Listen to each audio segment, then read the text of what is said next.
Historical Milestones in Cryptography and Cryptography Basics, presented by Jeff Bendell and Ralph Borja. What is cryptography?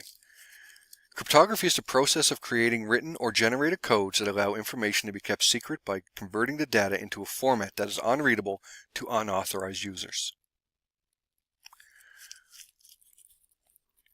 The Caesar cipher. Caesar shifted each letter in his military commands in order to make them appear meaningless in case the enemy intercepted it.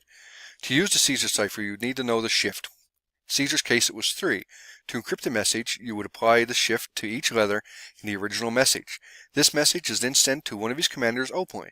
The commander then simply subtracts the shift of 3 from each letter to read the original message. Although the Caesar cipher is very easy to use, it is also very easy to crack. By the time of the Civil War, scientists and mathematicians have made significant advances beyond early ciphers. During the Civil War, the system used a complex combination of word substitutions and transpositions. They also used a series of flag signals in order to attempt defeat decryption attempts. The German Enigma machine was a device that would use substitution letters using different rotors within the machine that provided complexity that proved very difficult to break.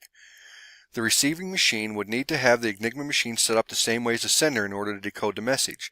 So operators at each end had to know the sequence of increments to advance each rotor in order to enable the German military units to properly communicate together in secrecy. To begin to decode the Enigma machines, the Allies began a top-secret effort known as Ultra, with the help of Polish military who successfully reconstructed Enigma and shared their findings with the British and American governments.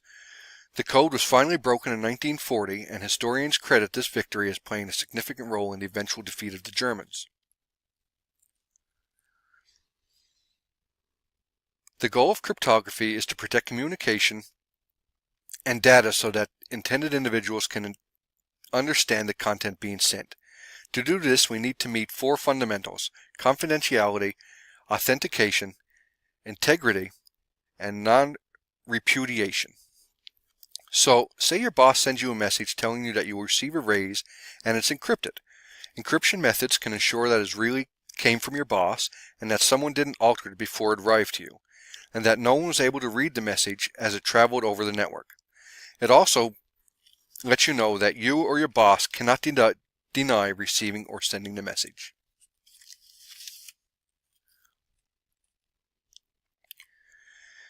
Plain text is any form that can be understood by a person, so a document, or by a computer, an executable code.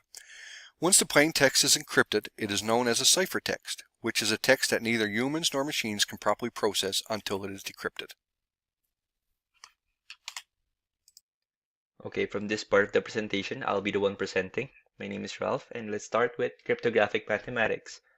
So the backbone of cryptography is binary math, and the rules are defined by Boolean mathematics. So bits and bytes are the means for which the computers and other machines communicate with each other.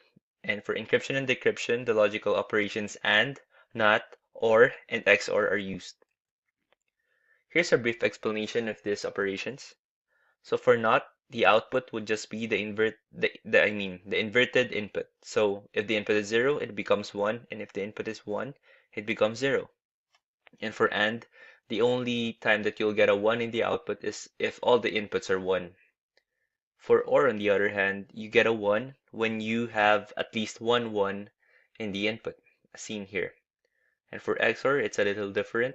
You need at least, exactly one 1 or an odd number of 1s for you to get a 1 in the output. These are used in the operations. Here are some concepts in cryptography. First, the modulo function. Its output is actually just the remainder of the quotient of 2 numbers. So for this, 4 divided by 2 is 2 without any remainder, so the output is 0. And for 5 modulo 2, when you divide 5 by 2, you get 2 remainder 1, so the output is 1. One-way functions are functions that easily produce an output from a given input, but makes it so it is hard to retrieve the values of the used input.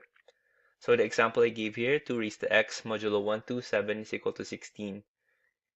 Even if you try to use a scientific calculator to get the value of x, you will have a hard time.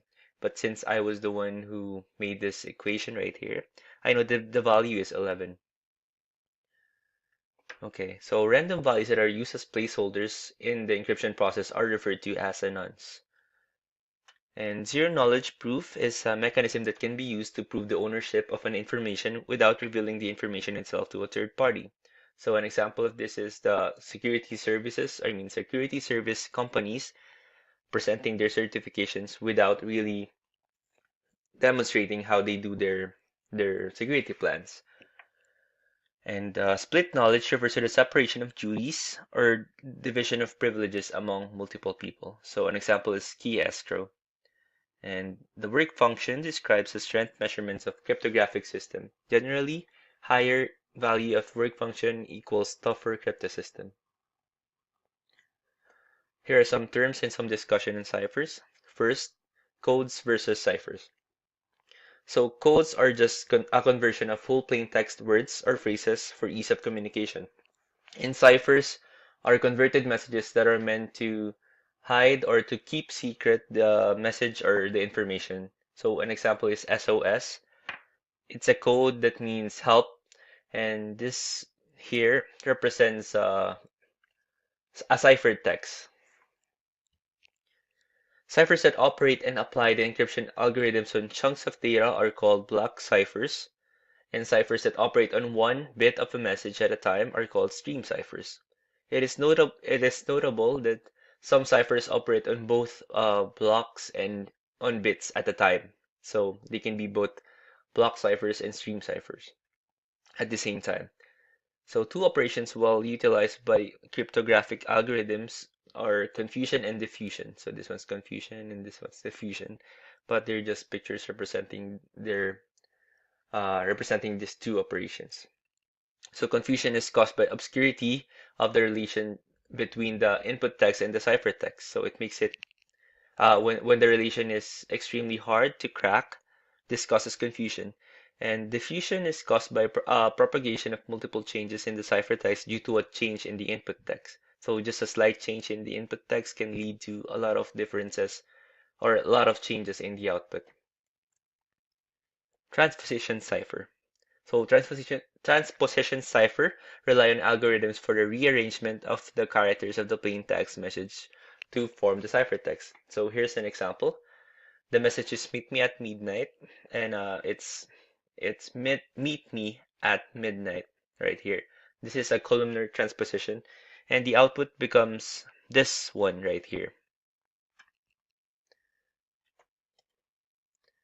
Moving on to substitution cipher, it relies on algorithms for the replacement of the message characters with different ones to form the ciphertext. So an example is the Caesar cipher right here. So meet me at midnight is directly converted to this one right here below. One-time pads. So one type of substitution cipher is the one-time pad. The idea is to come up with a pad that is random and patternless and share this pad with the intended recipient so he or she can decrypt the message. Here's a figure I got from a paper by Nicholas G. MacDonald that demonstrates the use of XOR operation.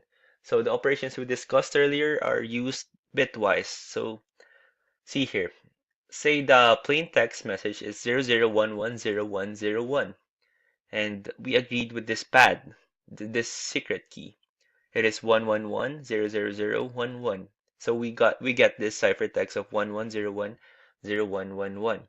So this just follows the XOR. So the XOR, you'll get a 1 when there's exactly one input of 1. So for 1, 1, it's 0. For 0, 1, it's 1. And so on and so forth. So if the recipient wants to decrypt this message, all he or she has to do is do an XOR operation again with the pad. So using the same pad of 111000011, you can get the plain text message. If you want to know more about one-time pads, Khan Academy does a brief but easily understandable explanation of how one-time pads work. Here's a link to the video. And here's our references that you can use.